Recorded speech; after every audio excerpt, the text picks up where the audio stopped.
adik-adik semua. Sekarang tiba waktunya kita akan bersama-sama mendengarkan cerita firman Tuhan.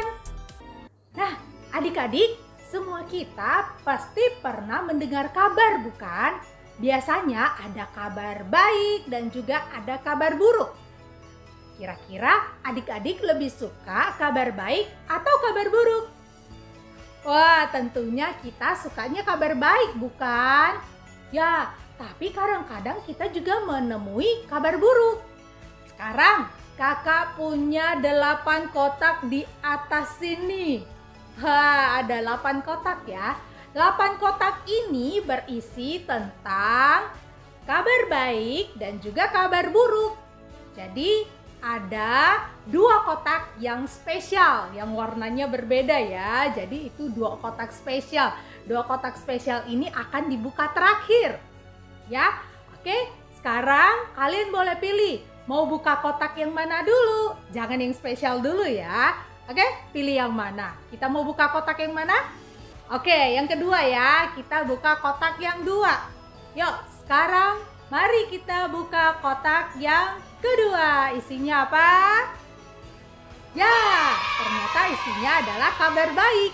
Wah, kira-kira kabar baiknya apa ya? Kabar baiknya adalah, kita lihat sama-sama.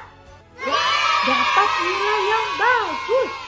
Oh, siapa di sini yang dapat nilai bagus kalau sekolah? Ya, kalau kita dapat nilai bagus, itu adalah sebuah kabar baik untuk kita. Oke, sekarang kita pilih lagi. Mau kotak yang mana ya? Ayo dipilih yang masih belum dibuka. Kotak yang mana? Oke, kita buka kotak yang nomor 5. Kotak nomor 5 isinya adalah, wow, isinya adalah kabar buruk ternyata. Kira-kira kabar buruknya apa ya yang biasanya kadang-kadang kita dengar? Mari kita buka sama-sama. Kabar buruknya adalah, ya, mainan atau HP kita rusak. Kalian pernah nggak? Misalnya pulang dari sekolah terus dikasih tahu HP-nya rusak atau mainannya rusak. Sedih nggak? Sedih, pasti sedih. Karena itu adalah sesuatu yang kita sayang. Pasti kita sedih, tapi kalau kita nggak sayang ya mungkin biasa aja ya. Oke, sekarang pilih lagi. Mau buka yang mana? Oke, nomor 1 kita buka. Itu adalah kabar. Ya, kabar buruk lagi adik-adik. Kira-kira kabar buruk biasanya kita dengar apa aja ya? Oke, kita lihat. Ya, kabar buruknya adalah tidak naik kelas. Loh, kalau kita terima kabar tidak naik kelas, sedih nggak? Ya, pasti semuanya sedih. Itu adalah kabar buruk. Oke adik-adik, sekarang kita lanjut ya. Kamu mau buka nomor yang keberapa yang masih belum kebuka? Oke, nomor berapa? Oke, kita buka nomor 4 ya. Nomor 4 adalah isinya, wow, isinya kabar baik. Kira-kira kotak ini kabar baiknya apa ya? Kita buka sama-sama. Wah, dapat hadiah atau dibeliin HP. Wah, siapa yang seneng dapat hadiah atau dapat mainan atau dibeliin HP? Wah, pasti seneng ya, apalagi tiba-tiba mama bilang, nanti kamu dibeliin HP ya? Wah, pasti kita bahagia banget. Itu adalah contoh kabar baik. Oke, sekarang kita akan buka lagi kotak yang lain. Sekarang kotak yang keberapa belum buka? Kotak yang ketiga. Oke, yang ketiga isinya adalah, wah, lagi. Kira-kira kabar buruknya apa ya? Kalau kabar buruk kita nggak suka denger ya. Apa? Ya, liburan nggak boleh kemana-mana karena masih ada corona. Pasti sedih ya kalau kita dengar kabar itu ya. Itulah kabar buruk. Oke, sekarang kita buka lagi ya kotak yang lain. Sisa kotak yang nomor berapa? Ya, sisa kotak nomor 6 dan masih ada 2 kotak spesial. Kotak nomor 6 isinya adalah, wah, kabar baik. Kira-kira kabar baik apa aja ya? Kita buka sama-sama ya. Wah, kabar baiknya adalah corona sudah pergi. Wah, kita berharap banget ya kita dapat kabar baik ini. Kita berharap banget Semoga ada berita corona sudah pergi, sudah ada vaksin, sudah ada obatnya, sehingga kita bisa jalan-jalan, kita bisa bebas pergi keluar dan tidak takut lagi untuk sakit. Adik-adik, tentunya kamu semua lebih senang terima kabar baik, bukan? Adik-adik, hari ini kakak juga mau sampaikan kepada kamu satu kabar baik yang lain. Kabar baik tentang Natal. Wah, kita buka dulu ya kotak yang spesial ini. Kita buka sama-sama. Kotak spesial yang pertama ya. Kotak spesial A. Kita buka sama-sama ya. Isinya adalah wah, spesial Natal. Kabar baik spesial Natal. Kabar baik tentang spesial Natal ini akan disampaikan oleh kakak melalui cerita firman Tuhan hari ini. Adik-adik, di dalam Alkitab diceritakan kalau suatu kali ada pengumuman dari raja di kota Nazaret. Jadi raja mengumumkan kalau setiap orang harus kembali ke daerah asalnya supaya bisa diadakan sensus penduduk atau mereka harus mendaftarkan diri ke tempat asal masing-masing atau tempat kelahirannya, bisa dikatakan kampung halamannya. Adik-adik, kamu tahu Maria dan Yusuf juga menerima pengumuman itu. Kira-kira Maria dan Yusuf berasal dari mana? Apakah mereka itu berasal dari Nazaret? Bukan, mereka bukan berasal dari Nazaret. Mereka hanya tinggal di Nazaret. Asal mereka atau kampung halaman mereka ada di Bethlehem. Lumayan jauh. Nah, karena ada perintah dari kaisar atau perintah dari raja untuk kembali ke daerah masing-masing supaya mendaftarkan diri mereka, makanya Maria dan Yusuf juga harus pergi ke daerahnya, ke tempat asalnya atau ke kampung halamannya. Tapi pada saat itu perut Maria sudah besar, jadi dia sudah hamil besar. Sebentar lagi dia akan melahirkan. Ya, tapi bagaimanapun juga dia harus mengadakan perjalanan ke Bethlehem.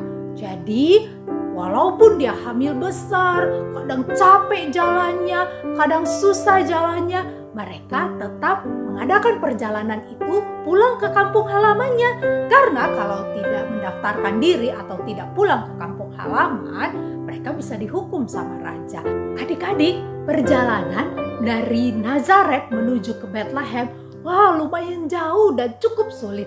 Tetapi memang akhirnya mereka sampai juga di Bethlehem. Adik-adik, di kota Bethlehem itu sangat ramai sekali, penuh dengan orang. Karena orang-orang dari daerah lain semuanya datang ke Bethlehem untuk mendaftarkan diri juga seperti Maria dan Yusuf. Nah, adik-adik, Maria dan Yusuf keluar masuk penginapan, berusaha untuk mencari kamar untuk menginap pada malam itu. Tetapi penginapan semuanya sudah penuh, tidak ada lagi yang muat untuk Maria dan Yusuf. Adik-adik, Maria berkata kepada Yusuf, "Sudahlah, gak dapat kamar gak apa-apa, kita coba cari tempat aja, yang penting dapat tempat untuk berbaring." Akhirnya yang didapat apa? Wah, ternyata adanya cuman semua kandang binatang. Wah, kandang binatang itu enak gak? Gak, kandang binatang itu bau banget. Dan kandang binatang tidak cocok untuk kita tinggal, apalagi untuk tidur. Adik-adik, tapi bagaimanapun juga Maria merasa harus pergi ke sana karena itu waktunya dia untuk melahirkan. Adik-adik, di malam itulah, di kandang yang kotor, di kandang yang bau dan hina, Tuhan Yesus lahir. Tuhan Yesus lahir untuk kita. Dan bayi Tuhan Yesus yang mungil itu ditaruh di palungan. Palungan itu adalah tempat makan binatang. Adik-adik, biasanya bayi kecil atau kalian semuanya pasti lahirnya di rumah sakit, bukan? Rumah sakit yang enak, kemudian dikasih tempat tidur bayi, dikasih kain yang bersih, dikasih tempat yang enak. Tapi Tuhan Yesus lahir di dalam kesederhanaan.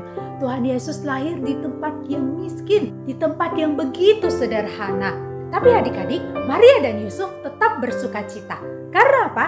Karena dia tahu kalau yang lahir ini adalah juru selamat. Juru selamat yang akan menebus kita dari setiap dosa-dosa kita. Setiap kita yang berdosa tidak akan dihukum, tetapi kita akan mendapatkan hidup kekal bersama dengan Tuhan di surga. Adik-adik, pada malam itu di mana bayi Yesus lahir di Bethlehem, Tuhan Allah mengutus malaikat kepada gembala-gembala di padang. Ketika mereka sedang menyiapkan kayu untuk api unggun, tiba-tiba di sekitar mereka menjadi sangat terang. Gembala-gembala menjadi takut dan menutupi mata mereka karena cahaya itu sangat menyilaukan mata mereka. Kemudian terdengarlah suara, "Jangan takut, sebab sesungguhnya aku memberitakan kepadamu kesukaan besar. Hari ini telah lahir bagimu Juru Selamat, yaitu Kristus Tuhan di kota Daud. Dan inilah tandanya bagimu. Kamu akan menjumpai seorang bayi dibungkus dengan lampin dan terbaring di dalam palungan."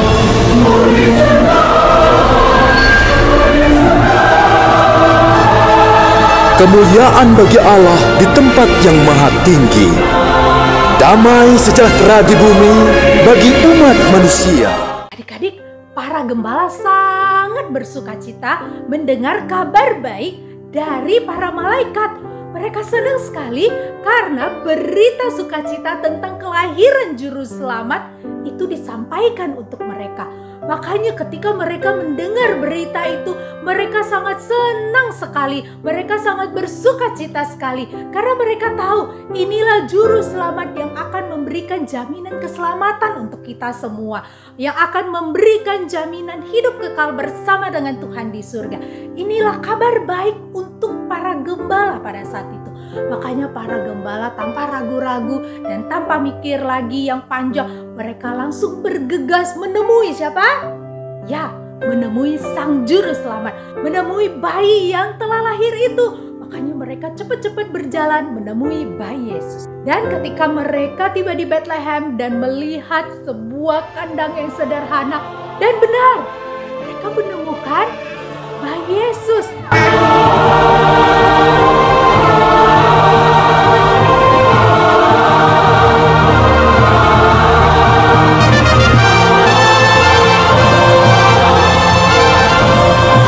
Yesus telah lahir, sembah dan puji Dia.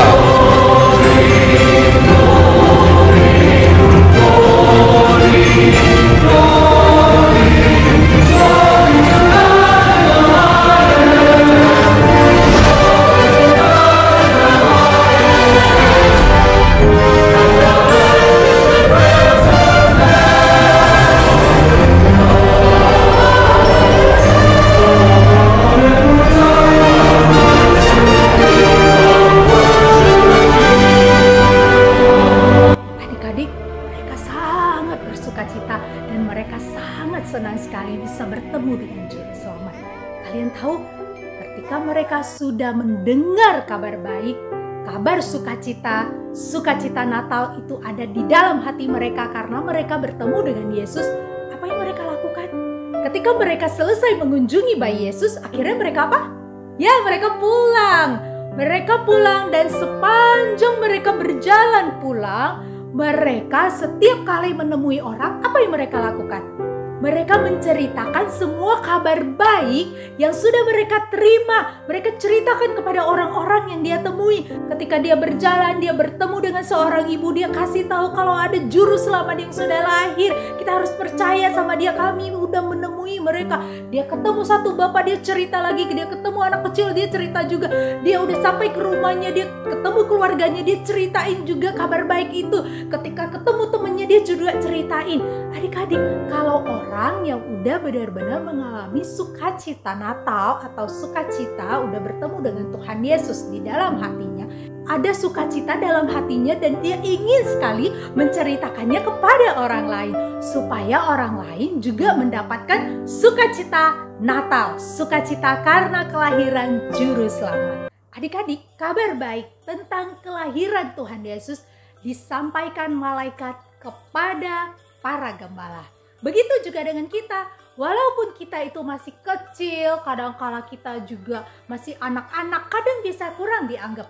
Tapi ingat, berita sukacita Natal Kristus yang lahir, Juru Selamat yang lahir, yang akan hadir di dalam hati kita, yang akan menyelamatkan kita untuk setiap kita yang percaya, itu juga diberikan untuk kita semua. Berita sukacita Natal adalah tentang Tuhan Yesus yang mengasihi kamu, tentang Tuhan Yesus yang mengampuni dosa kamu, dan tentang Kristus yang memberikan hidup kekal kepada kita. Kalau kita mau percaya kepada Tuhan, kita akan hidup bersama dengan Tuhan di surga nanti. Adik-adik, itulah sukacita Natal. Kalau kita mau percaya kepada Kristus Sang Juru Selamat, kita akan bertemu dengan Yesus seperti para gembala yang bertemu dengan Yesus. Kita tidak bertemu langsung, tapi kita bertemu dengan Yesus di dalam hati kita. Inilah sukacita Natal yang sesungguhnya, yaitu apa? Yesus di dalam hati kita setiap yang percaya kepadanya. Adik-adik, kalau kamu sudah menerima sukacita Natal atau kalau Kristus sudah ada di dalam hati kamu, tandanya adalah kamu ingin atau kamu semangat memberitahukan sukacita Natal atau kabar baik tentang Kristus kepada orang lain seperti yang dilakukan oleh gembala. Kamu bisa menceritakan tentang Tuhan Yesus, Sang Juru Selamat yang lahir, kepada papa mama, kepada saudara, kepada sepupu, kepada teman, dan kepada semua orang yang kita kenal. Cara kita memberitakan sukacita Natal itu bisa melalui yang pertama dengan perkataan. Dengan perkataan itu bisa dengan nyanyi lagu. Kita bisa menyanyi lagu Natal atau lagu tentang Yesus. Yesus disalib karena cinta saya atau cinta papa, cinta mama. Itu juga adalah cara kita menyampaikan berita sukacita Natal. Cara yang lain itu adalah kita sampaikan kepada juga orang lain kalau Tuhan Yesus mengasihi kita semua. Adik-adik, selain dengan perkataan, kamu bisa memberitahukan sukacita Natal melalui tingkah laku kamu. Misalnya, kamu rajin beribadah, kamu taat, kamu jadi anak yang rajin belajar, kamu bisa jadi contoh yang baik buat teman dan juga buat saudara kamu, kakak atau adik kamu. Kalau kamu jadi anak baik, tentunya orang lain ingin mengenal Tuhan Yesus. Itulah yang membuat orang lain bisa merasakan sukacita Natal juga, sukacita karena mereka bisa mengenal Tuhan Yesus di dalam hati mereka. Adik-adik, selain itu, kamu juga bisa memberitakan sukacita Natal melalui share link ibadah sekolah minggu kepada saudara kamu atau kepada teman kamu supaya mereka juga bisa beribadah kepada Tuhan. Kalau mereka beribadah kepada Tuhan, tentunya mereka juga bisa merasakan sukacita mengenal Tuhan Yesus. Nah, adik-adik, firman Tuhan hari ini mengajarkan kita dua hal. Kalau kamu ingin merasakan sukacita Natal, kamu harus percaya kepada Tuhan, undang Tuhan Yesus di dalam hati kamu, supaya kamu bisa merasakan sukacita Natal yang sesungguhnya, yaitu Kristus Juru Selamat lahir di dalam hati kamu. Terus, kalau sukacita Natal ada di dalam hati kamu, tandanya adalah, ayo kita beritakan sukacita Natal itu kepada orang lain melalui perkataan dan juga tingkah laku kita. Adik-adik, ayat hafalan kita pada hari ini terambil di dalam Lukas 2 ayat 11. Kakak bacakan buat kita semua ya. Hari ini telah lahir bagimu Juru Selamat, yaitu Kristus Tuhan di kota Daud. Oke adik-adik, kita bacakan sekali lagi ya bersama-sama. Lukas 2 ayat 11. Hari ini telah lahir bagimu Juru Selamat, yaitu Kristus Tuhan di kota Daud. Adik, inilah berita sukacita Natal, yaitu tentang kelahiran Juru Selamat yang akan mengampuni dosa kita dan akan memberi kita hidup kekal untuk setiap kita yang percaya kepadanya.